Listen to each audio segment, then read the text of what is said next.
En este programa se planteará la existencia de una base histórica para una de las mayores narraciones jamás contadas. Moisés es un gigante de la religión mundial. 3 grandes confesiones consideran su historia sagrada.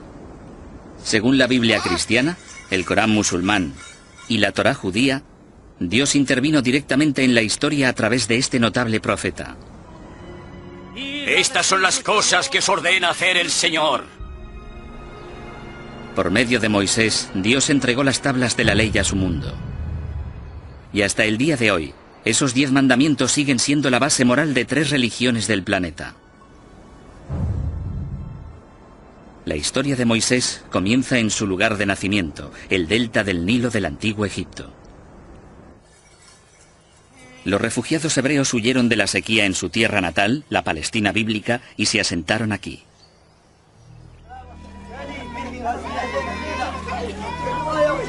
El problema comienza, según la Biblia, cuando el faraón de Egipto oye que los hebreos, a los que más tarde se llamaría israelitas, se multiplican más rápido que su propio pueblo. Se ordena a las comadronas que maten a todos los niños hebreos recién nacidos. Una madre desesperada esconde a su bebé en una cesta de juncos y lo echa a las aguas del Nilo. Ese bebé es Moisés. Milagrosamente, alguien encuentra y rescata al bebé. Un comienzo mágico para la historia de Moisés. ¿Pero es eso cierto? Hasta hace poco, casi todos los historiadores decían que no. La razón era sencilla. La historia de Moisés es muy parecida a la de un mito de Babilonia en el actual territorio iraquí sobre un gran rey llamado Sargón, quien, siendo bebé, fue encontrado en una cesta en un río.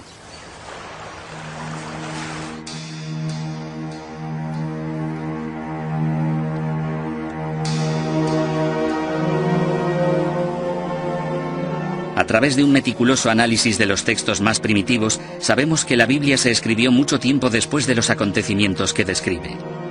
Entre los años 600 y 300 a.C., los escribas hebreos se pusieron a recopilar todos los antiguos relatos de su pueblo, transmitidos de generación en generación. ¿Y si los escribas añadieron algo de sal a los antiguos relatos para hacer que la historia fuera más apasionante? ¿Y si inventaron la historia de Moisés, la cesta y el rescate? Sin duda es posible. Sabemos que en el año 587 a.C., los hebreos fueron capturados por los babilónicos y que vivieron en el exilio en Babilonia durante un tiempo. Quizá allí tomaron la leyenda de Sargón y la añadieron a la historia de Moisés al volver alrededor del año 530 a.C. Pero si la historia no procediera de Babilonia, sino de Egipto, eso cambiaría todo. El egiptólogo Jim Hofmaier estudió la Biblia en la versión original en hebreo para descubrir de dónde procedía realmente la historia. Descubrió que palabras clave como cesta y espadaña no existían en babilónico, la lengua de la leyenda de Sargón. El texto hebreo de la Biblia utiliza en realidad antiguas palabras egipcias. La palabra para la cesta en la que se coloca a Moisés es una palabra egipcia. De hecho, todas las palabras clave de la historia, Nilo, papiro, espadaña y orilla, eran antiguas palabras egipcias. Pero la mayor pista fue mirarle a la cara, el propio nombre de Moisés. Es egipcio y significa uno que ha nacido. Tenemos a numerosos reyes que usan este elemento en su nombre, como Ramsés. El mes de Ramesés es la misma raíz de Moisés. Esto suena muy auténtico. Cuesta creer que a un escriba hebreo, 1000 años después, se le hubiera podido ocurrir una historia con este tipo de palabras. Auténticas palabras egipcias, un auténtico nombre egipcio y un auténtico escenario egipcio. ¿Puede ser verdad este relato rocambolesco? En realidad existen muchas historias de niños a los que se ponía en cestas. Era una antigua forma de abandonar al niño a la voluntad de los dioses. Actualmente la gente coloca a los bebés en cestas y los deja a la puerta de una iglesia. Pero ¿qué hay del extraordinario capítulo siguiente de la historia?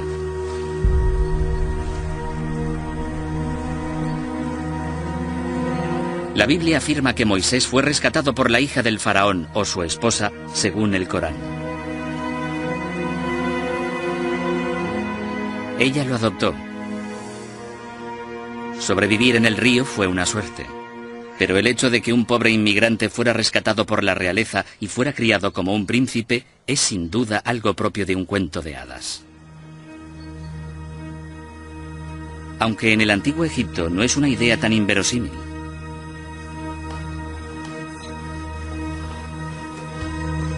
Los faraones batían récords. En los palacios había guarderías en las que se educaba a los niños de la realeza.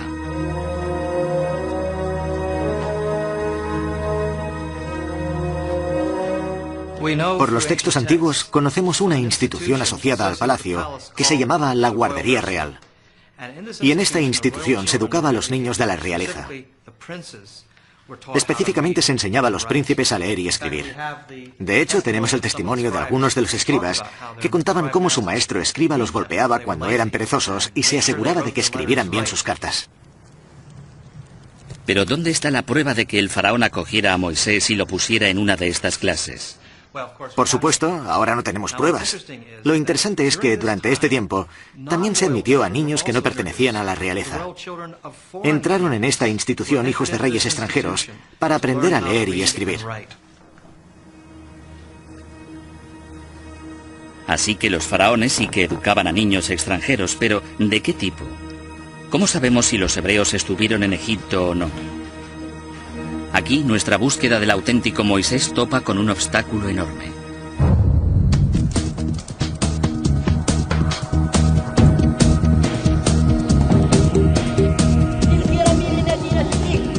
Necesitamos ver si existen pruebas físicas de que los hebreos estuvieran en Egipto.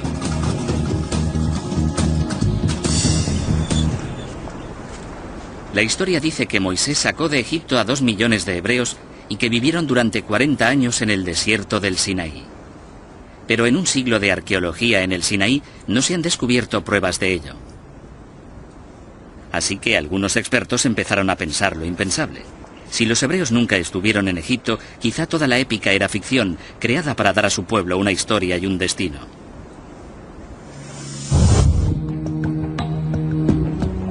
De hecho, muchos arqueólogos abandonaron la búsqueda de Moisés. Pero algunos se negaron a rendirse. Su búsqueda pasó a centrarse en el delta, la desembocadura del poderoso Nilo y la parte de Egipto en la que la Biblia dice que se asentaron los hebreos. Peinaron la zona en busca de pruebas de una afirmación muy precisa, la de que se forzó a los hebreos a hacer ladrillos de barro para construir 2 grandes ciudades, Pitón y Ramsés. Si eran grandes ciudades, ¿dónde estaban? Ramsés II fue el mayor faraón de todo el antiguo Egipto. Sus estatuas se encuentran por doquier, así que seguro que se puede encontrar su ciudad.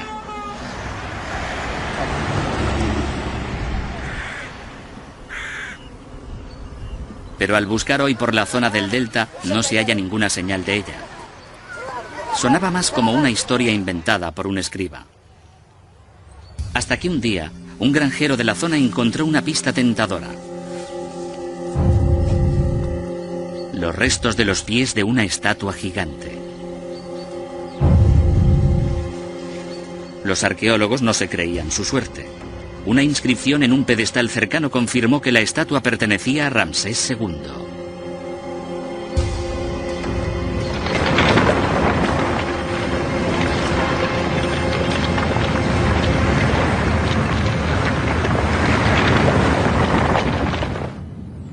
Pero una estatua no hace una ciudad.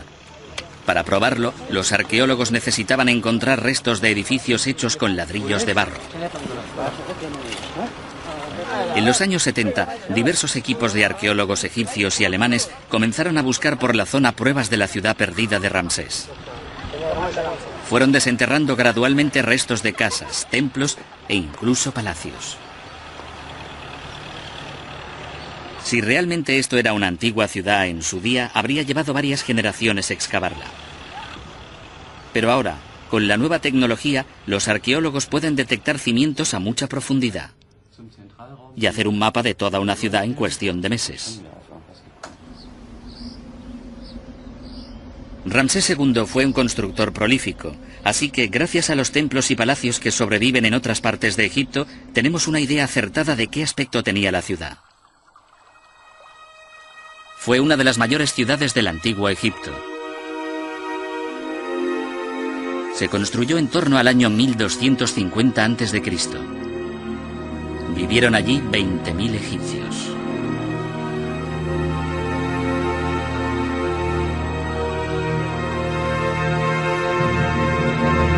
El descubrimiento confirmó que el Ramsés bíblico era lo suficientemente real.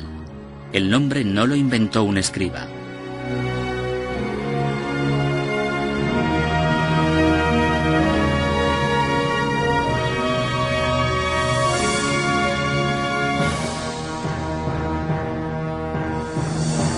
Pero, ¿fueron realmente esclavos hebreos quienes construyeron esta ciudad?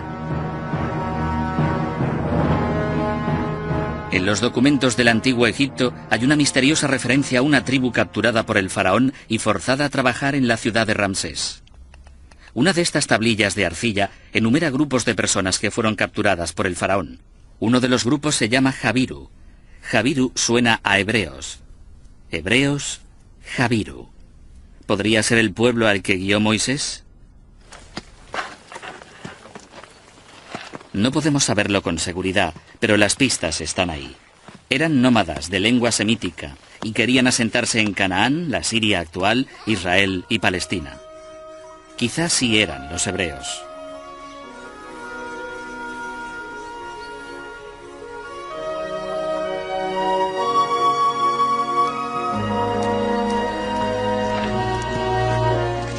Una vez que los expertos demostraron que en Egipto había vivido un pueblo judío o semítico, empezó a mejorar el panorama para Moisés.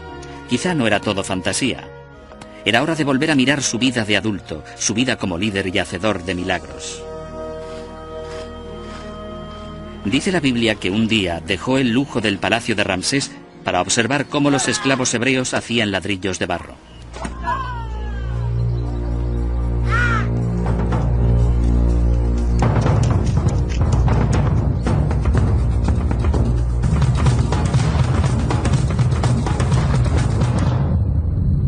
En un estallido de ira ante las crueldades diarias que soportaban los hebreos, Moisés pasó de príncipe mimado a criminal perseguido.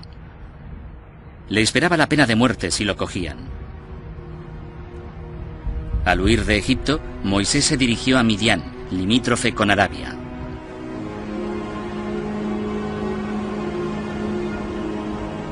Su aspecto de entonces se parecía mucho al de ahora, un desierto baldío donde los beduinos se ganaban la vida a duras penas.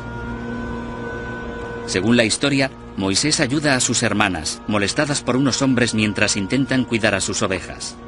Es acogido por el padre de estas, Jetro, un sacerdote que ofrece a Moisés la mano de su hija Séfora como agradecimiento. Pasó allí 60 años viviendo tranquilo como pastor. Más adelante, cuando Moisés tenía 80 años, sucedió algo que cambiaría el curso de la historia. Estaba cuidando su rebaño cuando pasó junto a una zarza en llamas. La famosa historia dice que de las llamas salió la voz de Yahvé, Dios. Sí, aquí estoy, Señor. Dios ordenó a Moisés que fuera a obligar al faraón a que dejara marchar a su pueblo hebreo. No, Señor, no me envíes. Nunca he sido un buen orador. Pero Dios le otorgó poderes especiales.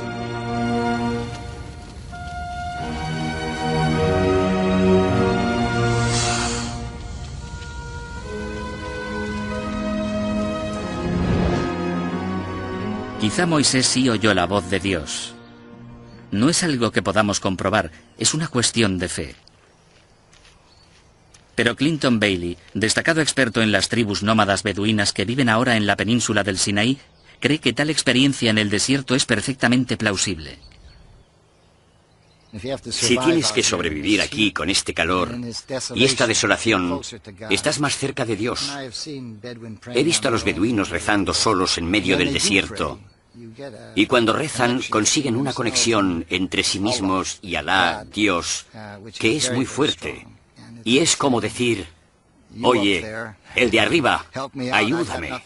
No tengo nada más aquí para seguir viviendo, salvo tu providencia. Fuera lo que fuera, fue un punto de inflexión, porque a partir de ese momento, Moisés, un anciano de 80 años, decidió guiar a su pueblo desde Egipto hasta la tierra prometida.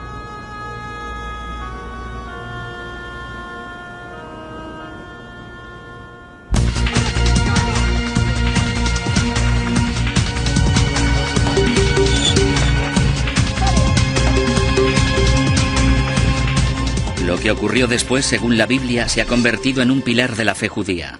Bendito seas, Señor nuestro Dios, Rey del universo, Creador. Dios, por medio de Moisés, desató 10 plagas terribles sobre los egipcios, acontecimiento conmemorado por los judíos durante la fiesta anual de la Pascua. Primero, el Nilo se convirtió en sangre, los peces murieron y el río apestaba. Nadie se atrevía a acercarse y no digamos a beber. Moisés volvió a ver al faraón, pero volvió a negarse a que se marcharan los hebreos. La Biblia dice que Egipto se vio azotado por plagas de insectos, ranas, ganado muerto, langosta, úlceras, granizo y oscuridad. El faraón se negó obstinadamente a dejar que se fueran, así que Moisés infligió una última plaga terrible.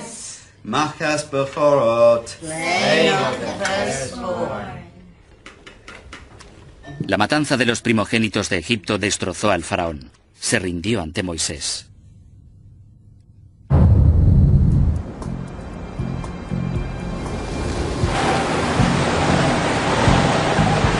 En la Biblia esas plagas eran acciones divinas por medio de la naturaleza. ¿Existen pruebas de acontecimientos naturales tan espectaculares?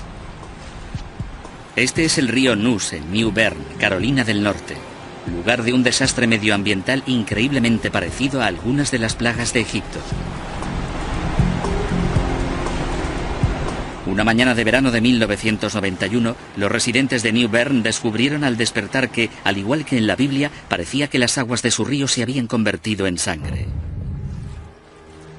¿La causa? Peces moribundos. En los últimos 10 años hemos perdido más de 1.000 millones de peces. Este río llegó a volverse del color de la sangre. Pero quedaban cosas peores por llegar. A los nadadores e incluso a la gente que trabajaba cerca del río les comenzaron a salir llagas en brazos y piernas. Al igual que los peces, la gente estaba enfermando. Les estaban saliendo llagas en el cuerpo, las mismas llagas que a los peces. Echará sobre nosotros la enfermedad y la guerra. Peces muertos, ríos rojos como la sangre, pústulas y llagas. La gente usaba la palabra bíblica para describir la catástrofe. La causa de todo era una mutación genética en un microorganismo marino llamado Fiesteria.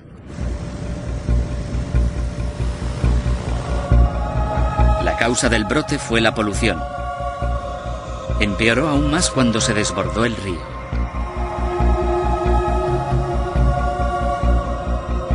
Hay miles de granjas de cerdos a lo largo del río.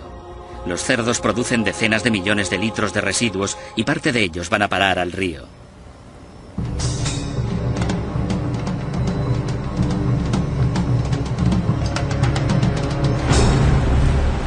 John Marr, un epidemiólogo especializado en desastres medioambientales, cree que la polución en el antiguo Egipto podría haber ocasionado la primera plaga, matar a los peces y volver el Nilo rojo. Esa misma polución podría también haber llevado a millones de ranas a tierra, la segunda plaga.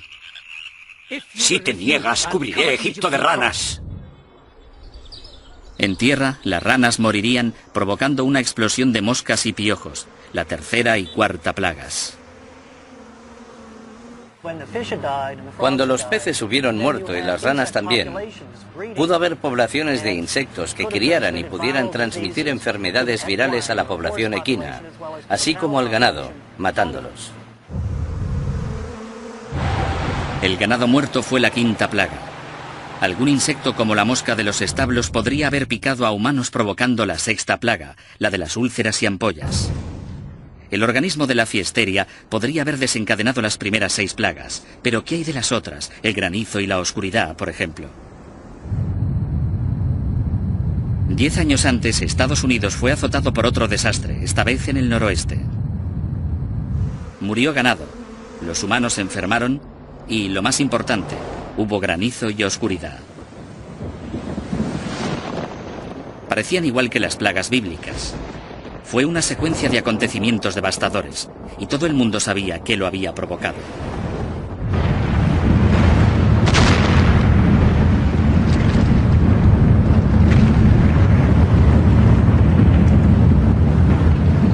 El 17 de mayo de 1980, el volcán del monte St. Helen entró en erupción, matando a todo ser vivo en 30 kilómetros a la redonda. Charlie Crisafulli, un ecologista del Servicio Forestal de Estados Unidos, lo recuerda vivamente. Una columna de cenizas comenzó a elevarse hacia la atmósfera e hizo de cubierta durante 2 semanas en más de 100 kilómetros a la redonda, convirtiendo el día en noche. Las primeras cenizas comenzaron a descender y sumieron todo en la oscuridad. Se encendieron las farolas, la gente conducía con los faros encendidos, usando los limpiaparabrisas para intentar quitar de en medio la ceniza y poder llegar a casa. ¿Y si hubiera habido una erupción parecida en la época de Moisés? ¿Podría haber desencadenado las plagas bíblicas? Podría haber sucedido al posarse las cenizas del volcán, que son ricas en diferentes minerales, y si el Nilo estaba con la marea baja, se habrían dado los nutrientes perfectos para producir un florecimiento tóxico de algas.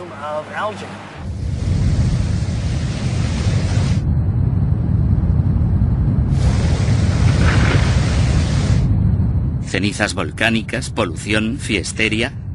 Todo esto podría ayudar a explicar el enigma de las plagas de Egipto. Pero esta teoría tiene un problema, uno grave. No hay ni un solo volcán activo en Egipto. ¿Fin de la historia? No exactamente. 500 millas marinas al noroeste del delta está la madre de todos los volcanes.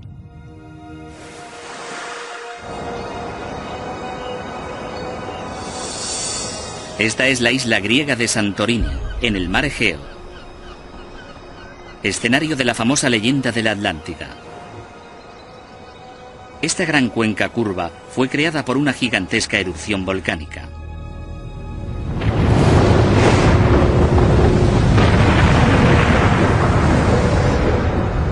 Fue una de las mayores explosiones de los últimos 10.000 años.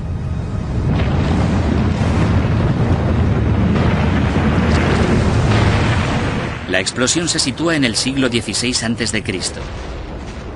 ¿Pero pudo haber afectado a Egipto, 500 millas marinas al sureste? ¿Cuál era la dirección del viento en aquel día fatídico?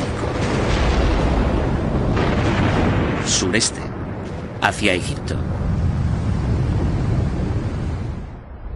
Todo esto salió a la luz al recoger muestras de la ceniza de Santorini del lecho marino. Las mayores concentraciones se encontraban en dirección al delta del Nilo. Aún así, eso no probó que la ceniza hubiera llegado a Egipto y hubiera caído sobre el delta.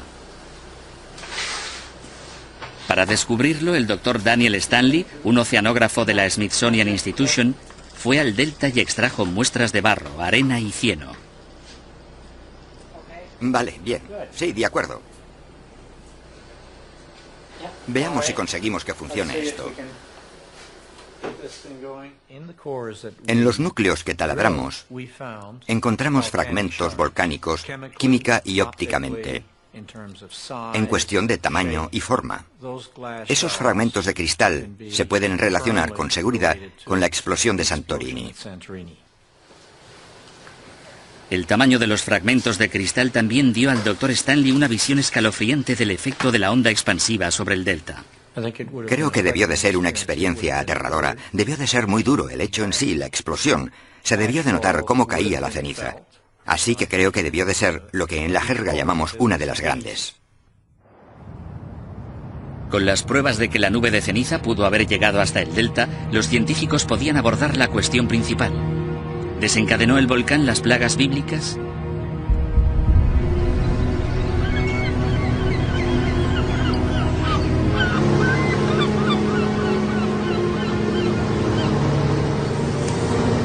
Según Mike Rampino, simulador de climas, la única forma de descubrirlo era simular los efectos climáticos de la onda expansiva de Santorini.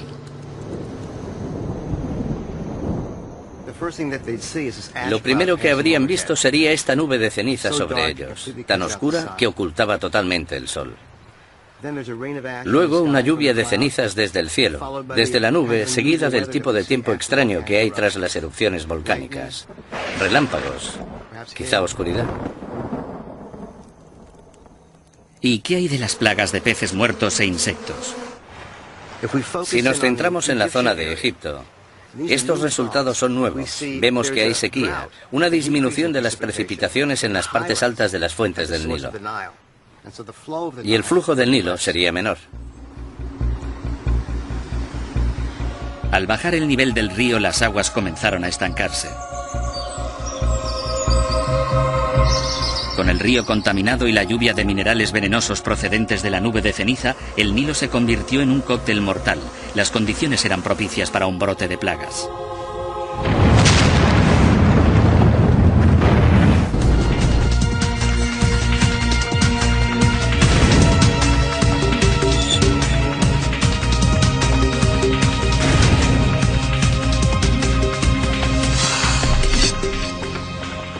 Al final, las plagas persuadieron al faraón para permitir que los hebreos salieran de Egipto.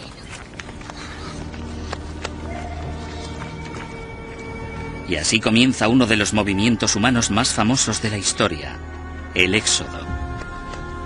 La Biblia dice que huyeron 600.000 personas, pero solo contaba a los hombres. 600.000 hombres con sus familias son unos 2 millones de personas, más o menos. Es una imagen irresistible.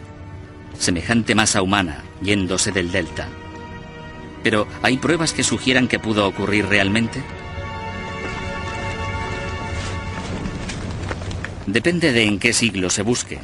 No hay pruebas de que en torno a 1200 a.C., en la época de Ramsés II, hubiera tal éxodo masivo.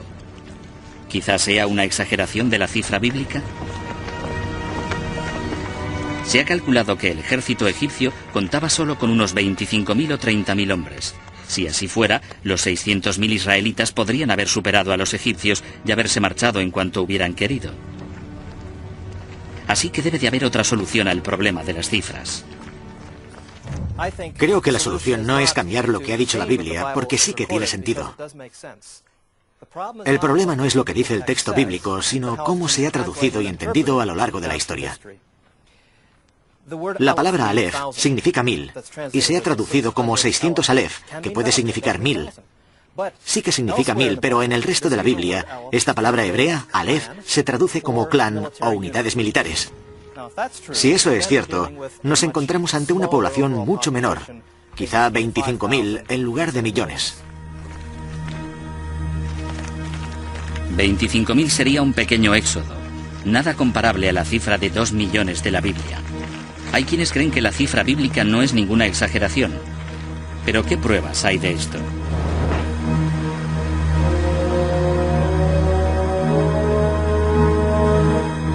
Las pistas de un éxodo mucho mayor aparecieron cerca de la ciudad de Ramsés, cuando un equipo de arqueólogos austríacos desenterraron otra ciudad, 300 años más antigua, llamada Avaris. Entre las villas, templos y palacios, encontraron edificios más modestos, como los de Canaán, en la actual Siria, Palestina e Israel.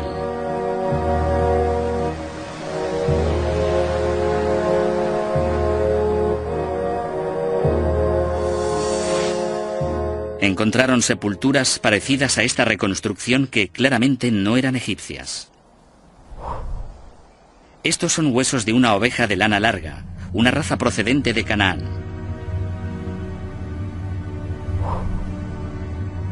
Los esqueletos humanos estaban a los lados como si estuvieran durmiendo, mirando al este, algo típicamente cananeo. Las armas también eran cananeas. Eran huesos de personas de habla semítica. Tenían una comunidad próspera, pero un día se marcharon todos. Los historiadores del antiguo Egipto aseguran que el faraón expulsó por lo menos a 240.000 familias semíticas.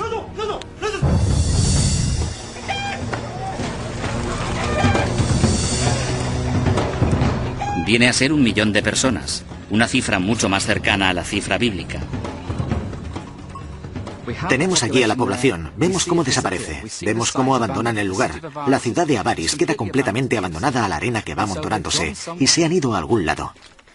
Los israelitas quedan liberados de su esclavitud de alguna manera y dejan Avaris rumbo al Sinaí. Los datos arqueológicos y la historia bíblica sí coinciden en esta época.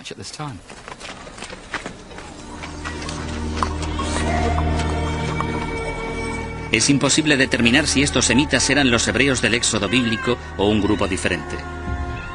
Pero un éxodo de estas características sería coherente con una parte de la historia especialmente desconcertante.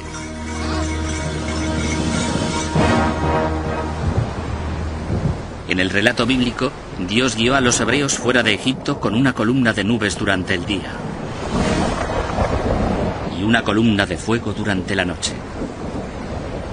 Estas famosas imágenes se han considerado puros mitos. Pero si el éxodo sí hubiera tenido lugar durante el siglo XVI a.C., podría haber una explicación racional. ¿Estarían inspiradas las columnas de fuego y nubes por una columna de ceniza volcánica? El problema es que Santorini está a 500 millas marinas al noroeste del delta del Nilo. El propio volcán habría quedado oculto debido a la curvatura de la Tierra, pero la columna de humo se habría elevado unos 40 kilómetros sobre el nivel del mar. Se habría visto a una distancia muy grande. Las columnas de erupción en grandes erupciones como esta alcanzan la estratosfera, lo que supone 20, 30 o 40 kilómetros de altura. De modo que la población de Egipto podría haber visto materiales elevados a grandes altitudes. Por la noche, debido a la electricidad estática y a la concentración de ceniza en la atmósfera, habría relámpagos en la nube.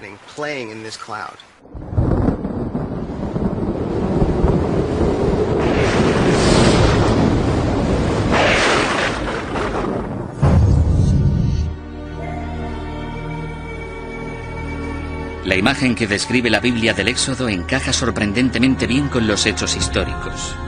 Pero, ¿resiste el fantástico clímax de la historia al escrutinio histórico? La Biblia nos dice que cuando los hebreos se fueron de Egipto, el faraón cambió de opinión sobre haberles dejado marchar.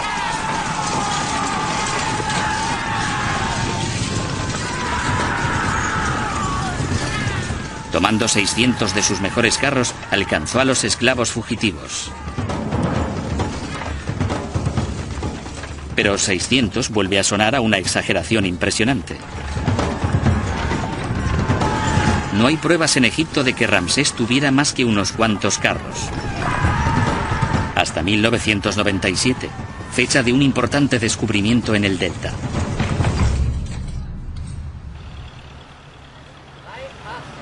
En Cantir, lugar donde se encuentra el yacimiento de la ciudad de Ramsés II, unos arqueólogos alemanes desenterraron los cimientos de un antiguo edificio.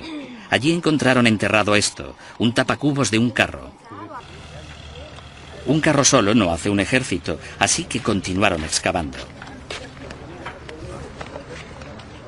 El gran descubrimiento fue encontrar piedras de amarre para dejar atados a los caballos.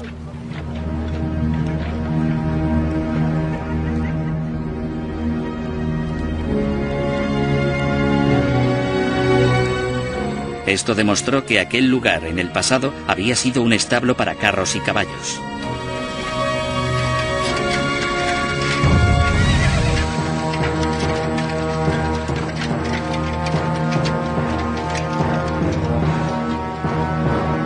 Las inscripciones y la cerámica confirmaron que habían encontrado el centro neurálgico de la concentración de carros de Ramsés II, un recinto de vanguardia para su armamento militar.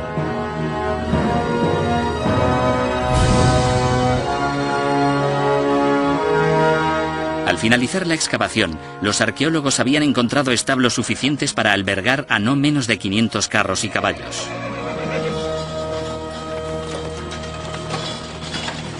Lo que confirma que el faraón bien pudo haber reunido un fuerte contingente de 600 carros que, según la Biblia, fueron directos al desastre.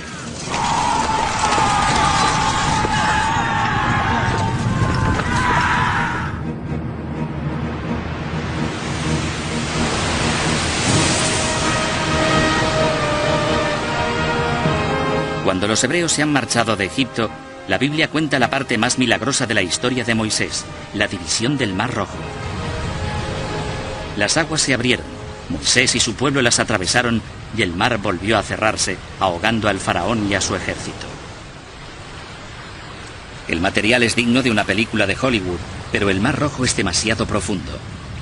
Quizás sea aquí donde finalmente la Biblia se separa de la ciencia y la historia. Aunque esta historia tiene más miga. Hay que mirar detenidamente el relato de la travesía del Mar Rojo. Si se lee la Biblia en el hebreo original, nos damos cuenta de que no dice que Moisés cruzara el Mar Rojo. La palabra rojo es una mala traducción. En la Biblia hebrea, cruzan el Yam Suf, el mar de cañas. No el Mar Rojo, sino el mar de juncos. Esta historia es extraña. Cualquiera puede imaginarse que intentar cruzar el Mar Rojo sería muy difícil, pero un mar de juncos sería bastante diferente. Esta es una zona pantanosa, probablemente lo que cruzaron.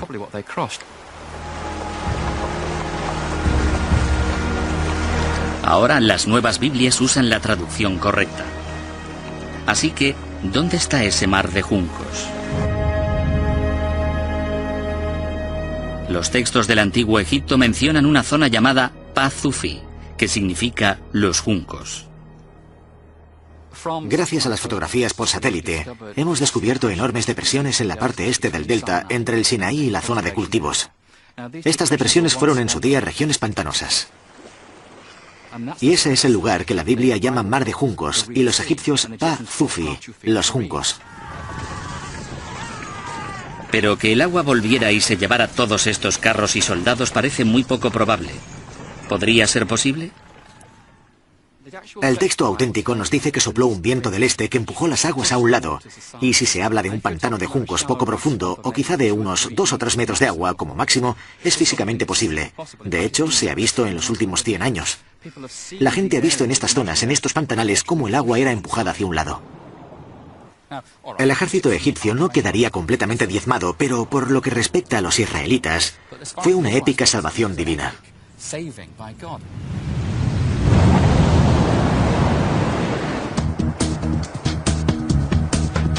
La Biblia hebrea dice que las aguas formaban un muro a derecha e izquierda, un gran cañón de agua.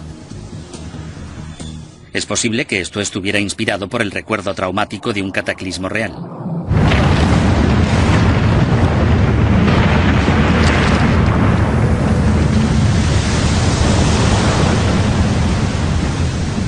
Volviendo a Santorini, las simulaciones por ordenador de la enorme erupción muestran que la convulsión de la isla habría desencadenado un gran tsunami, una ola de 180 metros de altura que se moviera a una velocidad de 640 kilómetros por hora.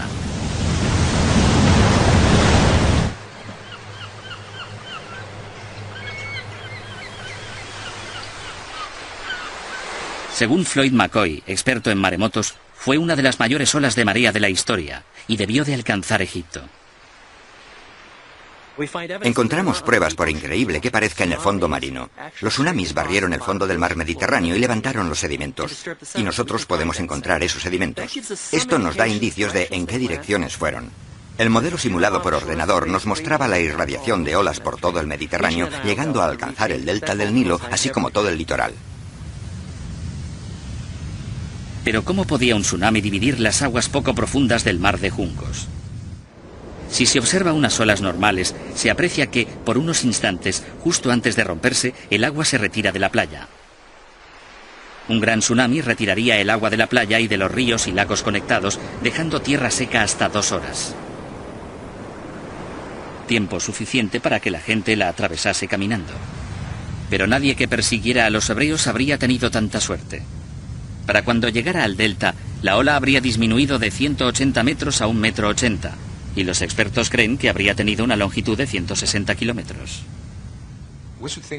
Deberíamos pensar en una ola de 2 metros que cambia rápidamente en 2 metros el nivel del mar por toda la costa, y eso puede desplazarse varios kilómetros tierra adentro.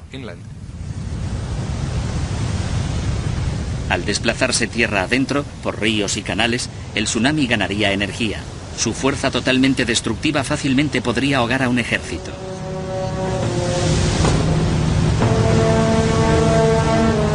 Es una imagen asombrosa, pero pura especulación.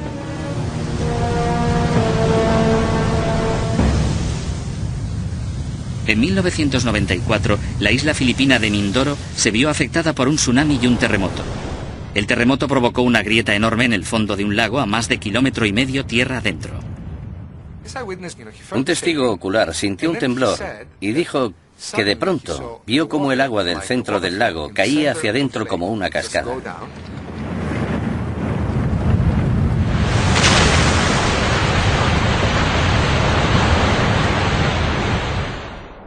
Y pasado un rato, miró hacia abajo y podía ver el fondo del lago. Y sus palabras exactas fueron: pensé que podía cruzarlo a pie. 1,5 kilómetros río abajo, en la desembocadura del río había una enorme barcaza de 6.000 toneladas. Las aguas se desvanecieron y después el testigo vio cómo llegaba el tsunami. Y entonces ve cómo llega del mar una barcaza de 6.000 toneladas.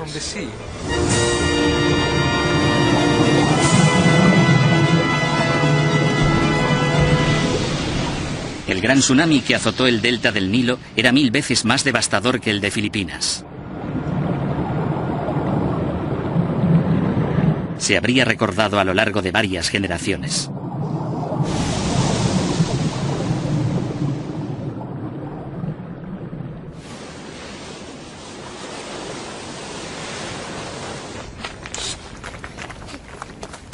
Tras todas las nuevas pruebas que apoyan la historia de Moisés y el Éxodo, hay un verdadero problema.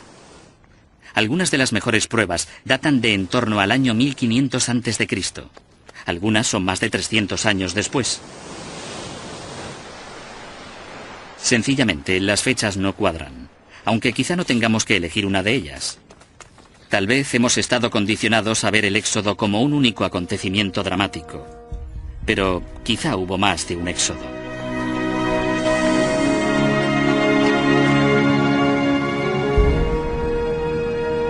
Como editor de la Biblical Archaeology Review, Herschel Shanks está en mejor posición que la mayoría para sopesar teorías opuestas. Existe una controversia sobre cuándo sucedió exactamente. Pero también existe la teoría de que podría haber habido muchos éxodos, muchas salidas de Egipto de grupos de esclavos que se unieron como israelitas. Sabemos que había migraciones de uno a otro lado, y quizá la más destacada fue la del grupo de Moisés. A veces la gente dice, pero ¿y la prueba de que Moisés existiera?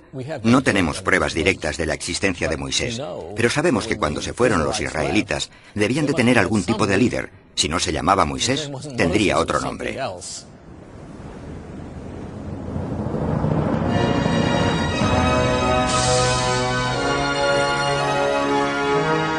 El libro del Éxodo dice que, tras cruzar el mar de juncos, Moisés llevó a los hebreos hasta el Sinaí, donde pasaron 40 años vagando por el desierto. Tras errar durante 3 meses, los hebreos acamparon al pie de la montaña de Dios. En la montaña, Dios se le apareció a Moisés y cambió la vida de todos. Estas son las cosas que os ordena hacer el Señor. Los 10 mandamientos se han fijado en nuestra conciencia. Pero, ¿hay pruebas para esta parte de la historia? Es irónico que tengamos tantas pruebas circunstanciales de partes importantes de la vida de Moisés, pero que no tengamos ninguna prueba de los 10 mandamientos, que son la parte de su legado que más perdura.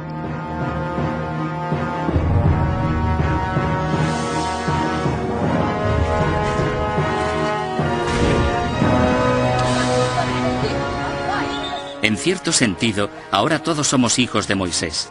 Incluso hoy en todos los continentes, la gente que no sabe nada de Moisés sabe al menos algo sobre los 10 mandamientos.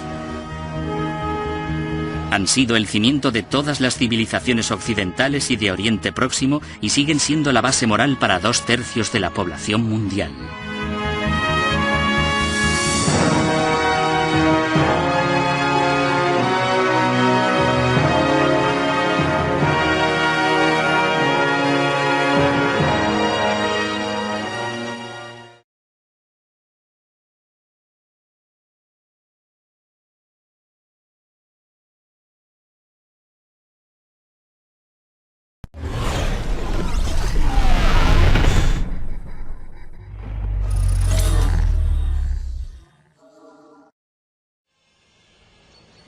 En este programa se planteará la existencia de una base histórica para una de las mayores narraciones jamás contadas. Moisés es un gigante de la religión mundial. 3 grandes confesiones consideran su historia sagrada. Según la Biblia cristiana, el Corán musulmán y la Torá judía, Dios intervino directamente en la historia a través de este notable profeta. Estas son las cosas que os ordena hacer el Señor. Por medio de Moisés, Dios entregó las tablas de la ley a su mundo. Y hasta el día de hoy, esos 10 mandamientos siguen siendo la base moral de 3 religiones del planeta. La historia de Moisés comienza en su lugar de nacimiento, el delta del Nilo del antiguo Egipto. Los refugiados hebreos huyeron de la sequía en su tierra natal, la Palestina bíblica, y se asentaron aquí.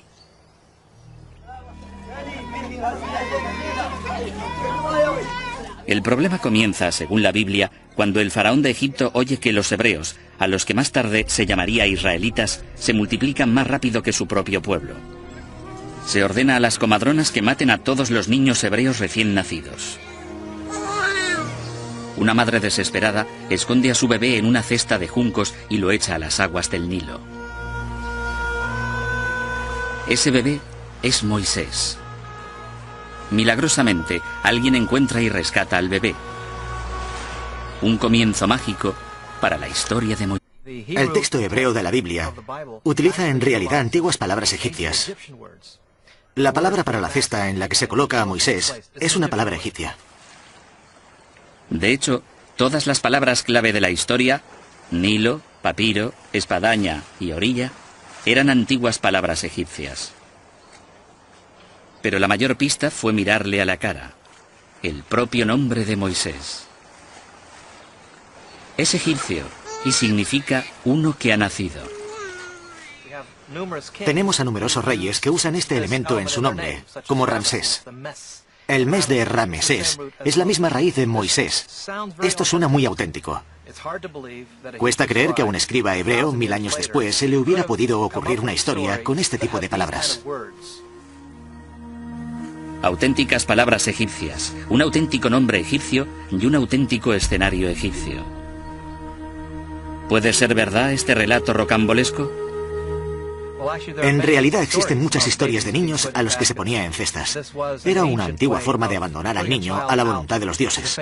Actualmente la gente coloca a los bebés en cestas y los deja a la puerta de una iglesia. Pero ¿qué hay del extraordinario capítulo siguiente de la historia?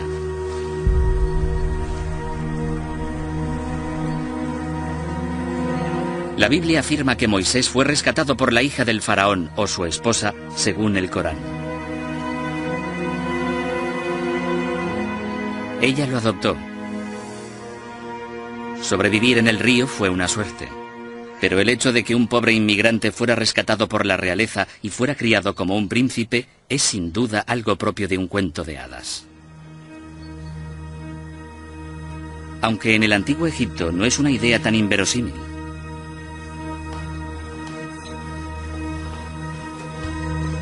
Los faraones batían récords. En los palacios había guarderías en las que se educaba a los niños de la realeza.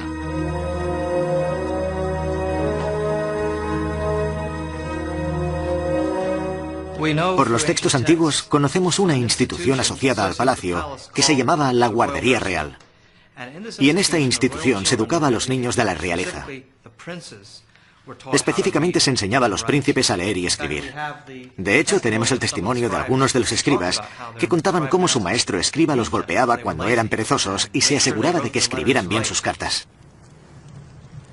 Pero ¿dónde está la prueba de que el faraón acogiera a Moisés y lo pusiera en una de estas clases? Por supuesto, ahora no tenemos pruebas. Lo interesante es que durante este tiempo también se admitió a niños que no pertenecían a la realeza. Entraron en esta institución hijos de reyes extranjeros para aprender a leer y escribir. Así que los faraones sí que educaban a niños extranjeros, pero ¿de qué tipo? ¿Cómo sabemos si los hebreos estuvieron en Egipto o no? Aquí nuestra búsqueda del auténtico Moisés topa con un obstáculo enorme.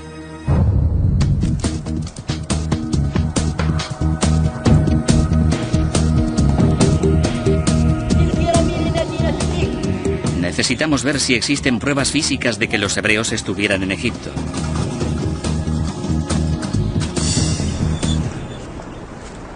La historia dice que Moisés sacó de Egipto a 2 millones de hebreos y que vivieron durante 40 años en el desierto del Sinaí. Pero en un siglo de arqueología en el Sinaí no se han descubierto pruebas de ello. Así que algunos expertos empezaron a pensar lo impensable. Si los hebreos nunca estuvieron en Egipto, quizá toda la épica era ficción, creada para dar a su pueblo una historia y un destino.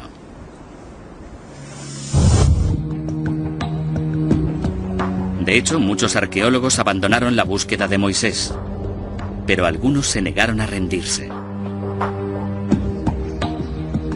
Su búsqueda pasó a centrarse en el delta, la desembocadura del poderoso Nilo y la parte de Egipto en la que la Biblia dice que se asentaron los hebreos.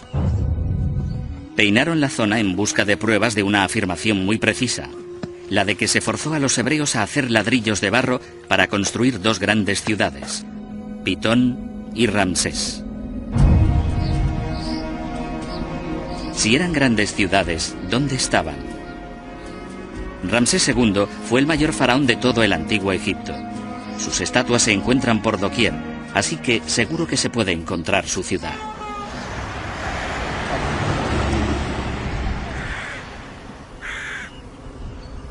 Pero al buscar hoy por la zona del delta no se halla ninguna señal de ella. Sonaba más como una historia inventada por un escriba. Hasta que un día, un granjero de la zona encontró una pista tentadora. Los restos de los pies de una estatua gigante.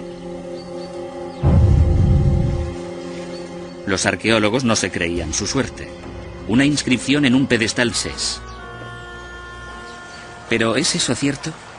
Hasta hace poco, casi todos los historiadores decían que no. La razón era sencilla. La historia de Moisés es muy parecida a la de un mito de Babilonia en el actual territorio iraquí sobre un gran rey llamado Sargón, quien, siendo bebé, fue encontrado en una cesta en un río.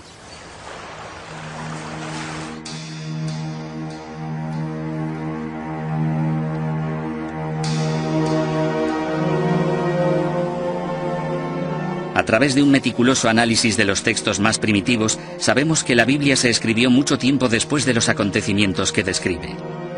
Entre los años 600 y 300 a.C., los escribas hebreos se pusieron a recopilar todos los antiguos relatos de su pueblo, transmitidos de generación en generación. ¿Y si los escribas añadieron algo de sal a los antiguos relatos para hacer que la historia fuera más apasionante?